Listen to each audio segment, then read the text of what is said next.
You know, there's a certain kind of wisdom that only comes with time, the kind you earn through life's lessons, not lectures. And as we get older, one of the best forms of self-respect is knowing what not to share, because privacy isn't about hiding. It's about protecting your peace. So let's talk about 5 things every older woman should always keep private. Your personal finances are one of the most important areas of your life to keep private. Not because you're ashamed of them, but because money has a way of changing how people see you. It can shift relationships, alter expectations, and even attract the wrong kind of attention. When people know too much about what you make, what you own, or what you spend, they start building a story about you that often has nothing to do with reality. Privacy around your finances isn't secrecy, it's self-preservation. It's understanding that your financial life is personal, complex, and no one else's business. People love to measure worth in numbers: salary, savings, the car you drive, the house you live in, but real worth has nothing to do with that. When you keep your financial situation private, you protect yourself from unnecessary judgment and comparison. You stop giving others a yardstick to measure your life by. Maybe you've worked hard, sacrificed, saved, and finally reached a comfortable place. Or maybe you're rebuilding, figuring things out, and making quiet progress. In both cases, the less people know, the freer you are to make decisions that are right for you without the pressure of what others think. The truth is, money conversations can bring out strange behaviors in people. Friends may suddenly see you as their safety net. Family members might develop a sense of entitlement. Acquaintances can turn competitive. It doesn't mean they're bad people, it just means money stirs emotions, and not everyone handles it well. When you talk too openly about your finances, you invite opinions you didn't ask for and expectations you never agreed to meet. And sometimes that noise gets in your head and starts influencing your choices in ways you don't even notice. Keeping your finances private also protects your sense of dignity. There's a quiet strength in knowing your situation and managing it without broadcasting it. Whether you're thriving or tightening your belt, it's no one's right to dissect your spending habits or question your decisions. You owe no explanations for how you choose to handle your money. When you buy something nice for yourself, you don't need to justify it. When you choose to save instead of spend, you don't need to defend it. Privacy gives you that freedom to live on your terms without outside pressure. There's also a layer of safety in keeping financial matters private. In today's world, information travels fast, and not everyone who listens has good intentions. Oversharing about income, investments, or financial struggles can make you vulnerable. People might take advantage of your generosity or prey on your circumstances. The fewer details others know about your resources, the more control you keep over how you're approached, treated, and respected. Money can complicate even the best relationships. The moment people sense financial imbalance, power dynamics start to shift. Someone may feel inferior, while another may feel entitled. But when finances stay private, relationships stay more authentic. People connect with you, your character, your humor, your kindness, not with what they think your bank account represents. You maintain equality and sincerity in your relationships because no one is weighing your value against your wealth. Privacy with finances is also about inner peace. When you're not constantly comparing what you have or defending your financial choices, your focus returns to what really matters: security, independence, and contentment. You stop living to prove something. You start living to feel grounded. And that shift changes everything about how you handle money. You spend more intentionally, save with purpose, and plan for yourself, not for appearances. There's a difference between being private and being secretive. Secrecy hides out of fear. Privacy protects out of wisdom. As you get older, you learn that not everything needs to be explained or exposed. You realize that your financial privacy isn't about creating distance. It's about creating boundaries, healthy ones that give you peace, keep relationships genuine, and allow your money to serve its purpose, to support your life quietly, not define it publicly. Your relationship issues should always remain private because once you start letting others into that space, you give them power over how you feel and how you respond. Relationships are deeply personal. built on shared experiences, emotions, and unspoken understandings that only the two people inside it truly grasp. The moment those private details become public, even with good intentions, they get filtered through outside opinions. Friends, family, or even strangers begin to shape your perspective, and sometimes without realizing it, you start making choices based on what others think rather than what's best for your relationship. Every couple has disagreements, frustrations, and difficult moments. It's part of being human, part of learning how to love and communicate. But talking about those issues with everyone around you doesn't solve them. It just adds more voices to the noise.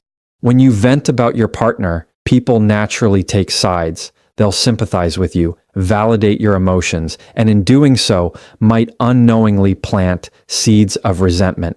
Later, when the argument is over and you've made peace, those same people will still hold on to the version of your partner that you painted in anger or pain. It becomes awkward, even tense, because the people closest to you now see your relationship through a distorted lens. Privacy in relationships isn't about pretending everything is perfect. It's about respecting the bond you share enough to protect it from unnecessary influence. The strength of any relationship depends on trust and safety, the ability to be vulnerable without fear of judgment or exposure.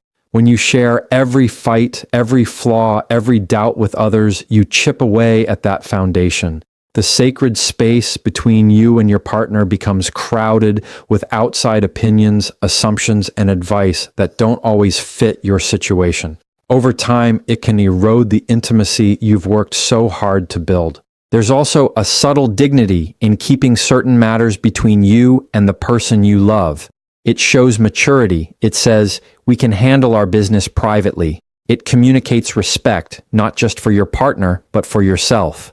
Because when you expose your relationship struggles too easily, it often signals more about your need for validation than your need for resolution.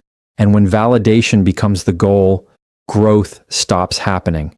Real progress in a relationship comes from honest conversations, not public discussions. Of course, there are times when you need to talk, when something feels too heavy to carry alone. That's when you choose wisely who you confide in. Maybe a therapist, maybe a trusted friend who won't judge or gossip, someone who helps you process, not persuade, because sharing for support is different from sharing for attention. One helps you heal, the other keeps you stuck in the same cycle of venting without change. When relationship issues stay private, you give your connection room to breathe. You allow mistakes to be forgiven without the world knowing. You let growth happen quietly. Every couple has moments they're not proud of, things said in frustration, things done out of emotion. When those moments are public, they become permanent in the eyes of others. But when they stay private, they can become lessons, not labels.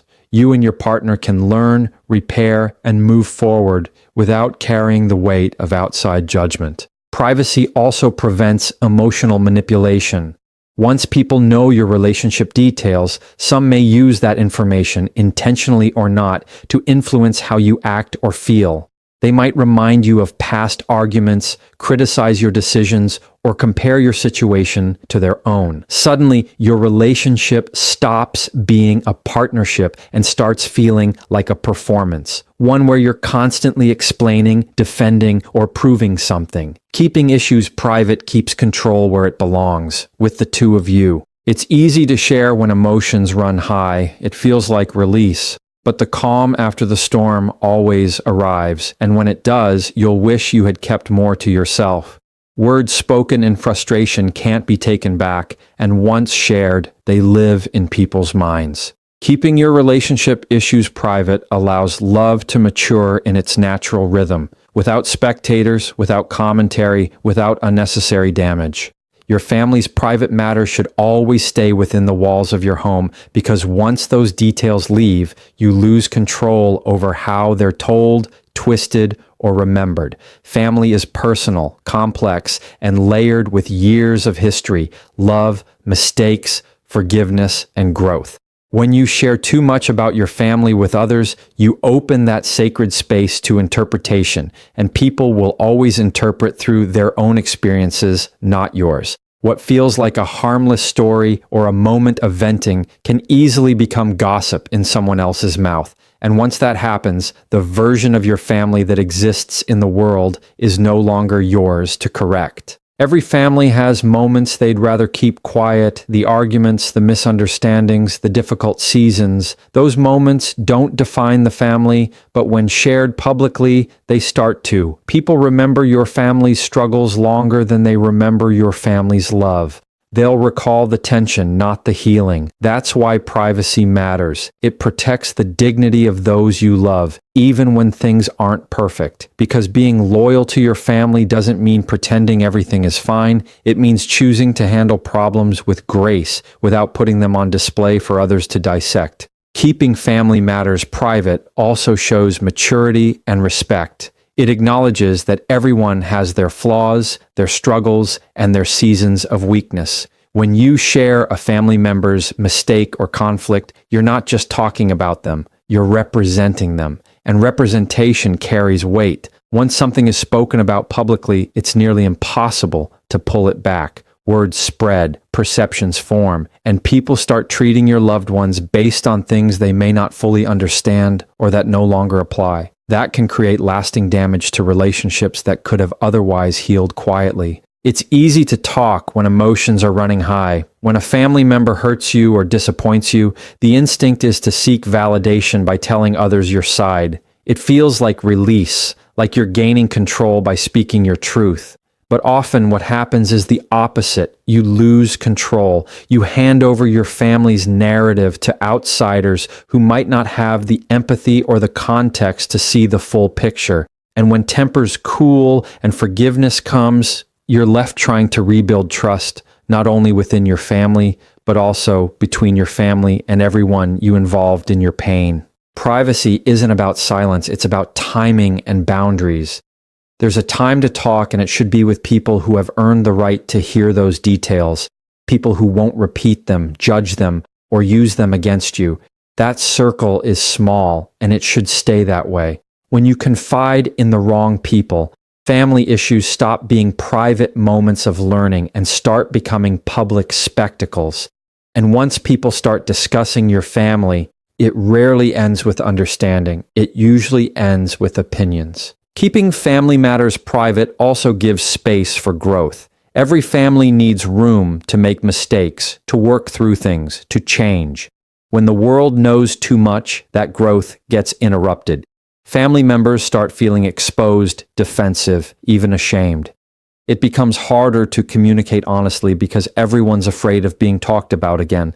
But when privacy is honored, people feel safe enough to open up, apologize, and rebuild without the pressure of outside judgment. That's when real healing happens, in quiet rooms, not public conversations. Protecting your family's privacy is also about legacy. The stories you tell today become the reputation your family carries tomorrow. You get to decide whether that legacy is built on dignity or disclosure. Every family has its struggles, but those struggles don't define your worth. They define your humanity. And when you keep them private, you protect the bond that connects generations. You protect the trust that holds families together, the unspoken promise that what happens inside the family stays protected, respected, and handled with love. Your next move or plans should always be kept private, because not everything you're working on needs to be seen or understood before it's ready. There's power in silence, especially when you're building something new. The moment you start talking too early about what you plan to do, you open the door for opinions, doubts, and distractions that can weaken your focus. People will start projecting their fears, their experiences, and their limitations onto your vision. And if you're not careful, their noise becomes louder than your own motivation. Privacy and planning isn't secrecy, it's strategy. It's knowing that some goals grow best in quiet soil before they ever see the light. When you talk too soon about your next step, you give away your energy. Every word you speak about what you're going to do releases a little bit of that internal drive that should be fueling the work. You start to feel a false sense of accomplishment just from saying it out loud. You get the validation before you've even earned the result, and that can dull your hunger. Keeping your plans private keeps your energy contained, focused, and ready for the moment when it truly counts. Execution. Because at the end of the day, people don't remember what you said you were going to do. They remember what you actually did. There's also a layer of protection that comes with privacy. Not everyone wants to see you win, and not everyone claps when you succeed. Some people will subtly discourage you, not out of malice, but out of fear that your growth will highlight their stagnation. Others may try to copy your ideas, question your choices, or insert doubt into your confidence. The less people know, the less room they have to interfere. You control the narrative when you keep it to yourself. You set your own pace without anyone rushing you or watching too closely for signs of progress or failure. Keeping your next move private also allows flexibility. Plans change, opportunities shift. Sometimes the thing you thought you wanted leads you to something even better. When your goals are public, you feel pressure to stay consistent with what you announced, even if it no longer fits who you are or what you need. But when your plans are private, you're free to adjust without having to explain yourself. You can evolve in peace. You can change direction quietly. And that kind of freedom is invaluable, especially when you're navigating personal or professional transitions. Silence also keeps your confidence intact. When you speak too early, you open yourself up to questions you might not be ready to answer. People will ask how it's going, what your timeline is, what obstacles you're facing, and even when they mean well, those questions can make you second-guess yourself.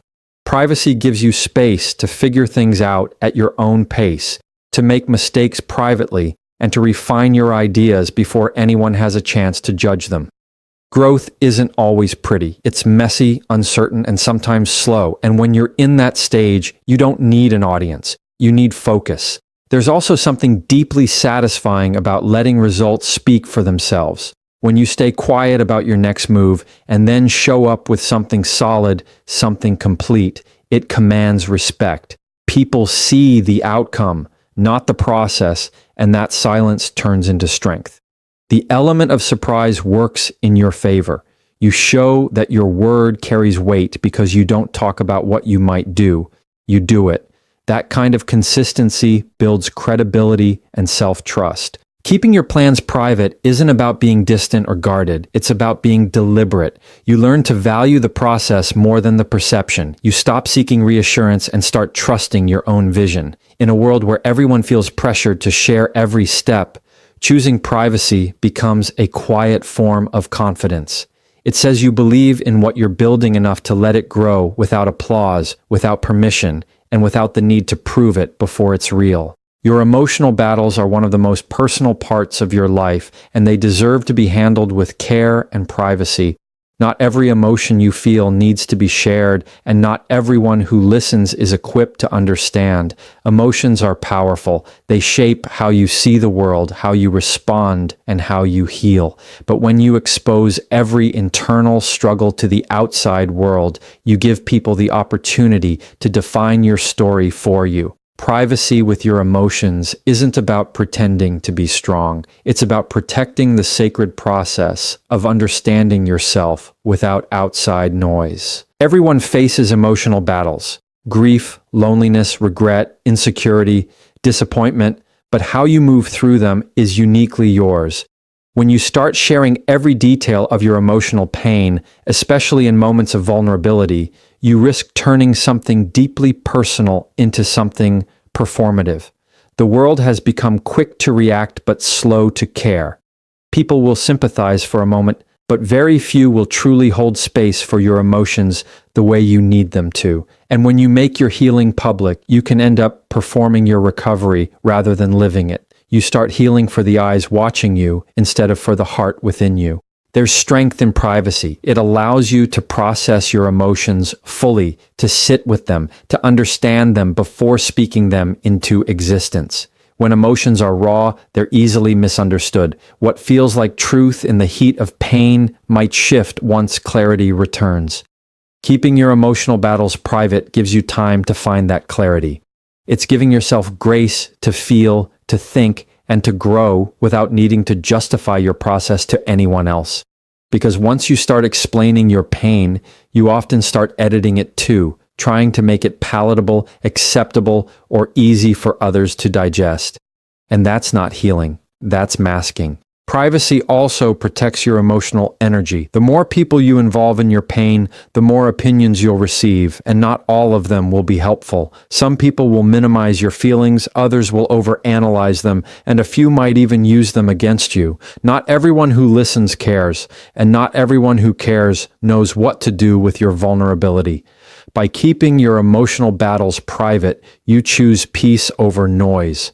You give yourself permission to focus on what you actually need, understanding, compassion, and recovery without external interference. There's also dignity in carrying yourself with quiet strength. That doesn't mean suppressing what you feel. It means honoring your emotions enough to work through them intentionally. It's crying behind closed doors, journaling through the pain, or seeking help from a therapist instead of a crowd.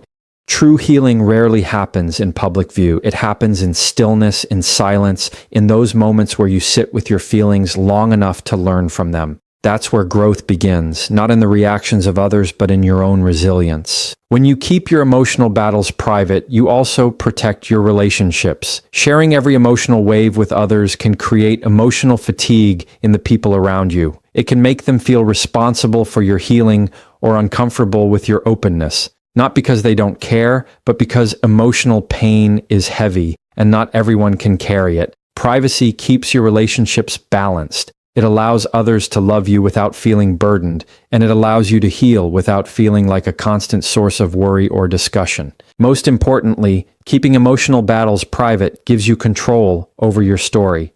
You decide what parts to